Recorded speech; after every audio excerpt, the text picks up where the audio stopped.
Welcome back to the deep dive. Today we are getting into something that really changes how we think about hardware and money, the machine economy.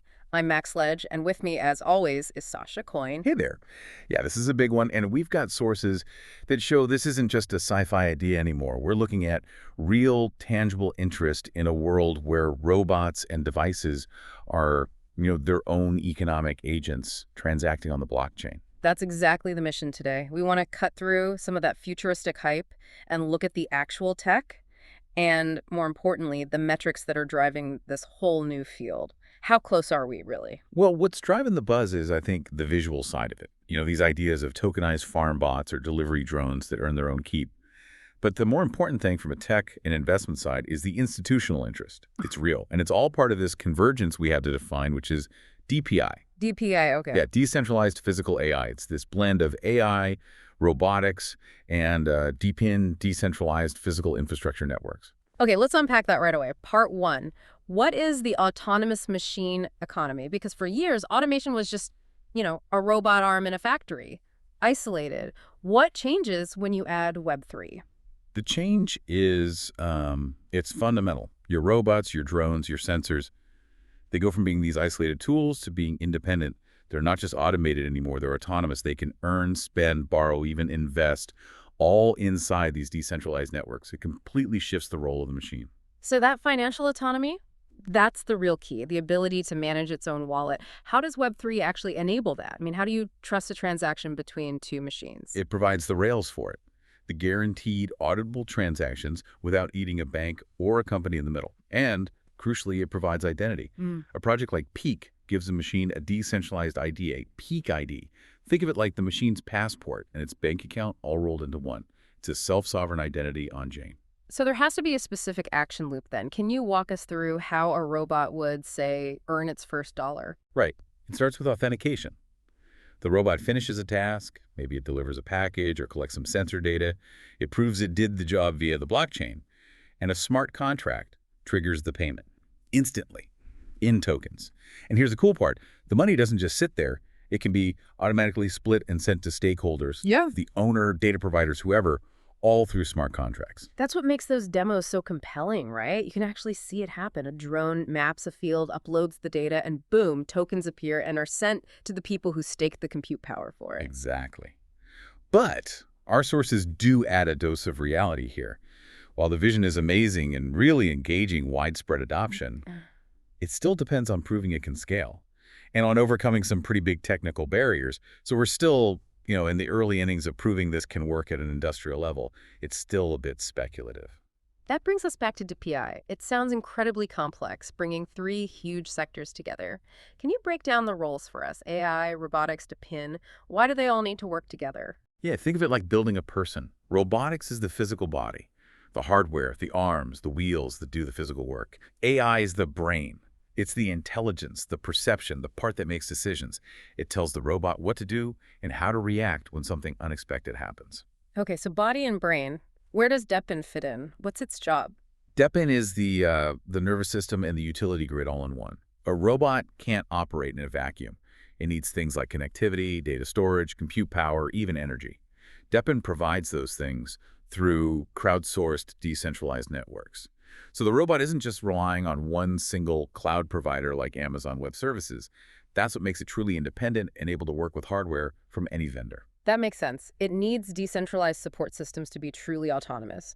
And the market is clearly reacting to this. I saw one really surprising fact in our sources. There's been a huge surge in the total value locked for robotics tokens, hitting around $140 million recently. Now, that's still pretty niche when you compare it to the whole DPIN market, which was over $10 billion in late 2025. It is niche, yeah, but it's a powerful signal. It shows that liquidity is moving into projects that have real, provable utility. This capital is looking for the infrastructure that's going to support the next wave of physical tech. So yeah, $140 million is enough to show there's real confidence in the story here. Okay, we've defined the concept. Let's move to part two. The operational stack, the actual applications. Theory is one thing, but execution is another. What's the layer one that's actually providing the foundation for all this? The main one, the one that's purpose-built for this, is Peak, or $PEQ. It's a layer one blockchain designed specifically for the machine economy, for machine coordination. And the adoption numbers are, frankly, really impressive. Our sources are tracking over 5 million entities, and that's people and machines on chain. It's powering over 60 applications in 22 different industries. 5 million. Wow, that is not a small number for such a specific layer 1. It's clearly past the proof of concept stage. Oh yeah. The key to that scale is their protocol stack, what they call MIOS. We mentioned Peak ID for identity, Yeah. but they also have Peak Pay for machine-to-machine payments and Peak Access for role-based controls, Yeah. which is vital for managing a whole fleet of devices. And for developers, how hard is it to get existing hardware onto this new system? That's the critical piece for adoption, right? They have a robotics SDK that supports Python and soon ROS, which is the industry standard. Yeah. It means a traditional robotics company can Web3 enable their machines with just a little bit of code. It bridges the old world with this new economic layer. Low friction is key. Let's talk about that utility. Can you give us a real-world example from the sources that shows this isn't just theory? The best example is the tokenized robo-farms in Hong Kong. These are real machines, autonomously growing and harvesting produce. And the yields, the revenue from selling that produce, is tokenized and distributed right there on chain. That is autonomous revenue generation. The machine is earning and managing its own money without a human constantly telling it what to do. That's tangible, and we can see the money moving on their DX. I am curious, though, when you look at the exchange volume, how much is actual machine transactions versus just, speculation? It's a fair question. The data gives us a pretty good look. Peak's Machine X to EEX did over $60 million in volume in 7 months last year. And while some of that is definitely speculation, the liquidity is real. As of early this year, the PQ USDT pool had about $807,000 in TVL with a solid 11.4% APR. When you see liquidity building like that, it suggests people believe in the underlying machine story. Right, that kind of TVL and APR shows the tokenomics are actually working. But remember, for the robot to actually do its job, it needs more than just a layer 1 for payments. It needs a whole stack. You need to cover positioning, perception, and then execution. Okay, so walk us through that ecosystem, starting with positioning. For something like a delivery drone, being off by a few feet is a disaster. You need precision. Exactly. Centimeter-level accuracy is a must-have. That's where GeoNet, or GeoD, comes in. They provide what's called high-accuracy RTK positioning. It's foundational stuff. And their network is massive, over 20,000 stations all over the world, providing this decentralized location data. A huge DPIN just for location. Okay, what about perception? How does the robot understand what's around it? That's the next layer.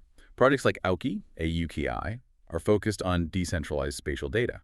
It's for navigating in places where GPS isn't enough, like indoors. It gives the machine a much richer sense of its environment. And we're already seeing these projects work together. The sources noted a $115,000 TVL in the PKI AUKI pool, which is yielding a crazy 32% APR. That shows real integration. Integration is everything. Are there also specialized mapping layers? Yep. For a robot to understand the world, it needs a machine-readable map. That's what ROVR, $ROVR, is building.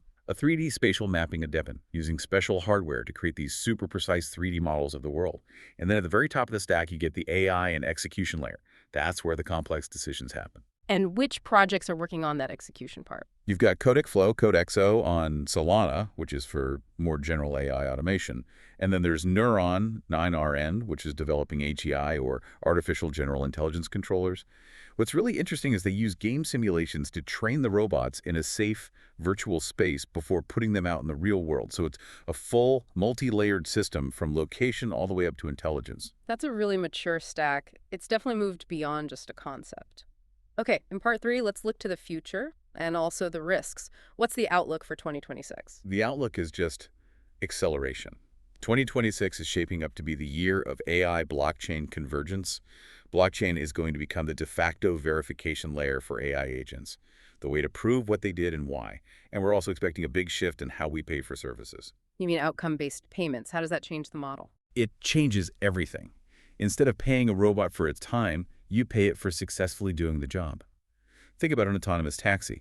You don't pay for the electricity or the maintenance, you just pay for getting to your destination safely. The machine itself manages all the resources it needs to get that outcome. And that's where the market projections just get insane. The current Web3 robotics market cap is around $870 million, but the projections are pointing towards trillions by 2050. trillions, driven by institutional money and growth in things like AI, compute, and energy. And that huge potential is what keeps this narrative so hot. You see it all over, from serious research reports to viral threads on X. It's this perfect mix of a futuristic vision and real-time financial data. But we have to talk about the risks. Let's start with the most basic one, economic viability. Can these robots actually make more money than they cost to run compared to just hiring a person? That is the absolute critical hurdle. The upfront cost for the hardware is huge. And then you have all the running costs, maintenance, hardware failures, the massive amount of energy you need for the AI. For this to work, the token revenue has to consistently beat all of those costs. It's a really complex ROI calculation that honestly very few have proven at scale yet. It feels like you're just trading labor costs for massive capital costs and complexity. And then there's the legal side. If an autonomous delivery bot causes an accident, who's liable? Who gets sued? This is probably the single biggest roadblock to mass adoption. The legal frameworks are just not ready for this. If a machine makes a mistake, is it the owner's fault? The programmers? The network that processed the transaction? The AI model that made the decision? There's no clear answer. Exactly. And that highlights the tension between the goal of decentralization and the need for accountability. Regulators want someone to point a finger at, but the whole point of Web3 is to not have a single point of failure or control. People are working on solutions, like built-in insurance pools or decentralized arbitration, but we're a long, long way from a global standard. Let's also touch on the human side of this, because the sources mention models where people still have a job in this new economy. Yeah, that's a key counter-argument to the whole robots are taking our jobs fear. Web3, especially deep AI, is really good for open environments where you need trust between different companies and vendors. The balanced view is that many models will still need humans to monitor the robot fleets, do the complex maintenance, or provide the training data to keep the AI sharp. So the human role shifts from doing the task to coordinating the machines that do the task. So at the end of the day, what's the ultimate goal here? The goal is for Web3 to just become the invisible infrastructure for trust. It just fades into the background. It provides the identity, the payment rails, the audit trail, and you, the user, never even have to think about the fact that it's running on a blockchain. That's the dream. And building on that, here's the final thought I want to leave you with, the listener. If we get to a point where specialized robots, say a cooking bot in your kitchen, are operating independently, earning their own money for ingredients and maintenance, how do we balance the efficiency and privacy of that autonomous machine with the absolute need for transparency when something goes wrong? Is full decentralization really compatible with legal accountability when the stakes are physical and the actors are machines? A really profound question to think about as this all unfolds. Well, thank you for joining us on this deep dive into the machine economy. We covered a lot of ground, from the foundation on Peak to the critical infrastructure from projects like GeoNet. We hope this gives you a shortcut to getting up to speed on what is a very technical, but also a very exciting space. If you want more deep dives just like this, make sure you hit that subscribe button. We'll catch you next time.